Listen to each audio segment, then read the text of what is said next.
Tucker Carlson for president. Would you believe vice president? Hey, everybody, I'm Steve Green with Bill Whittle and Scott Ott. This is Right Angle, brought to you by the members of BillWhittle.com. Gentlemen, Donald Trump, the presumptive Republican nominee for president here, was on the Clay Travis and Buck Sexton podcast earlier this week, and he was asked whether he might pick Tucker Carlson for his vice president. And this is what Trump had to say. He said, I like Tucker a lot. I guess I'd say I would because he's got great common sense. You know, when they say that you guys are conservative or I'm conservative, it's not that we're conservative. We have common sense. We want to have safe borders. We want to have a wall because walls work.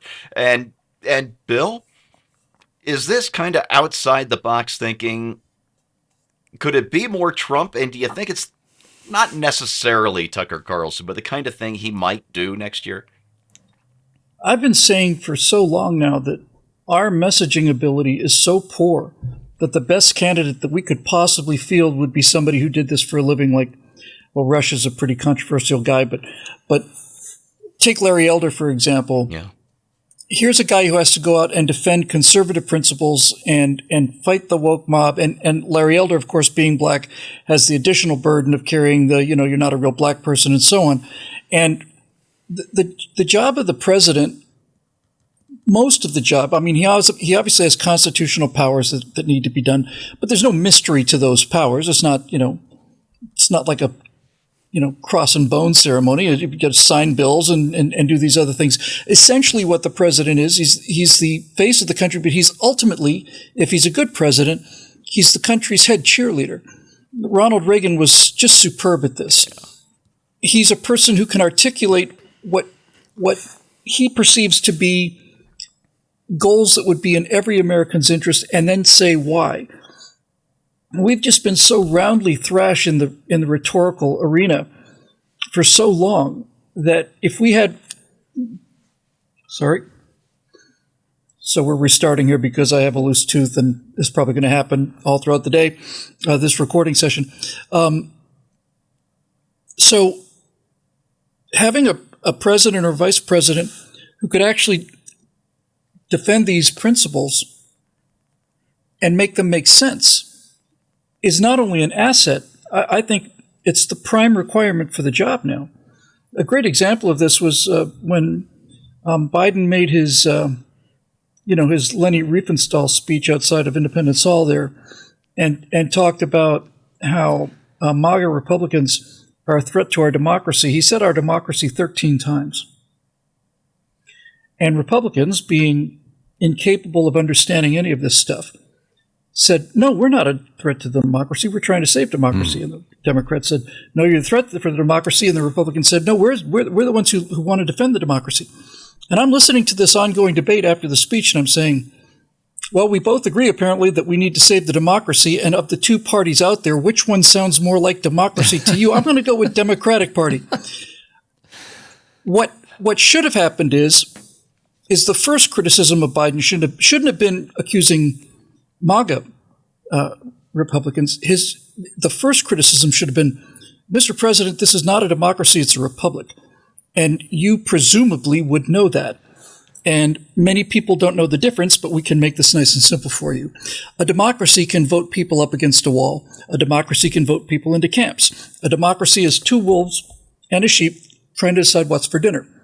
A republic is that sheep has personal protective rights that cannot be violated by the majority. So it's better than a democracy. Has all the benefits of democracy because you do get to elect the representatives, but it's based on individual rights and protections that cannot be voted away. Now, if you had gone down that route and talked about saving the republic, then you could have said, hey, republic's better than democracy. And which party sounds like most aligned with the republic? Branding indeed. And Trump knows a lot about So I love the idea. Yeah.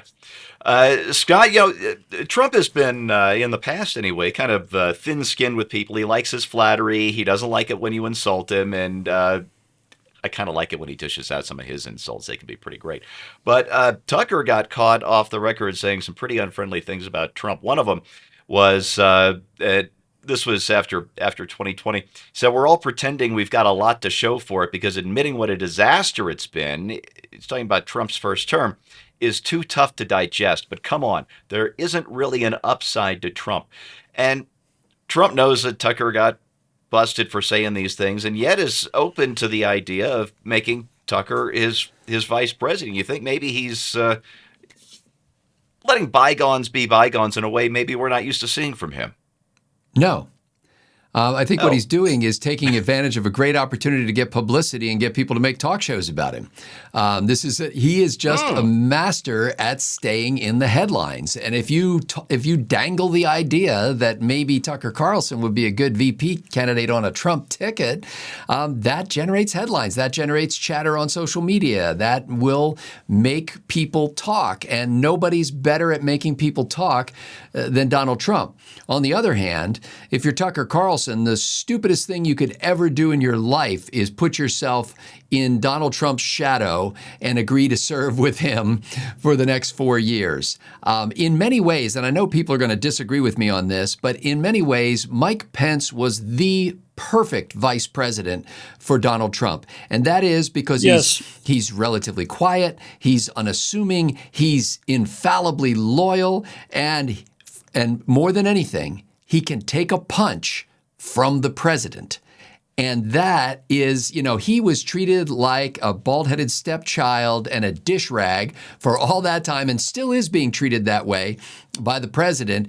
But his attempts, even after office, to push back on that were relatively muted and subtle and weak because there's something in Mike Pence that basically says, this isn't about me, this is about the country, and for all of Trump's flaws, he was president of the United States.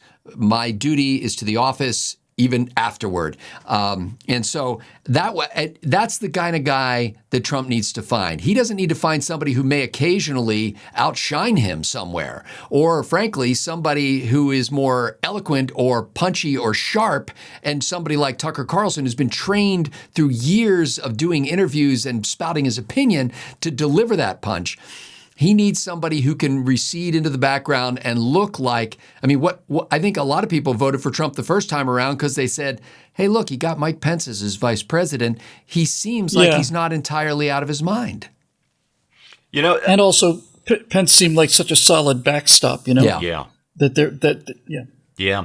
Scott, you got me to thinking because originally I thought my conclusion was going to be 180 degrees different from what it's actually going to turn out to be. Because I was going along the outside the box thinking. I thought, there's no way it would be Tucker Carlson. He's having way too much fun doing what he's doing. But maybe somebody like Tucker. But no. The three names that first popped into my head for some of these outside the box choices are actually, they explain themselves. I was thinking maybe Taylor Swift, RuPaul, or that Rich Men North of Richmond guy. Those were my top. I select three Swift. Non-Tucker choices, but no, I think Scott's nailed it, and I think I know the right person. We're talking about a person with experience. We're talking about somebody who won't outshine or try to out-talk or try to out-Trump Donald Trump, because we've seen other people try to do that. Marco Rubio in 2016, and it just doesn't work. And the guy I'm thinking about, he's been out of politics for a little while, so he's tanned, he's rested, he's ready to go, and I would like to reintroduce you, ladies and gentlemen, to Vice President Dan Quayle. I knew it. And that is your right angle on that, brought to you by the members of BillWhittle.com. We apologize for nothing. Thank you for watching. See you next time.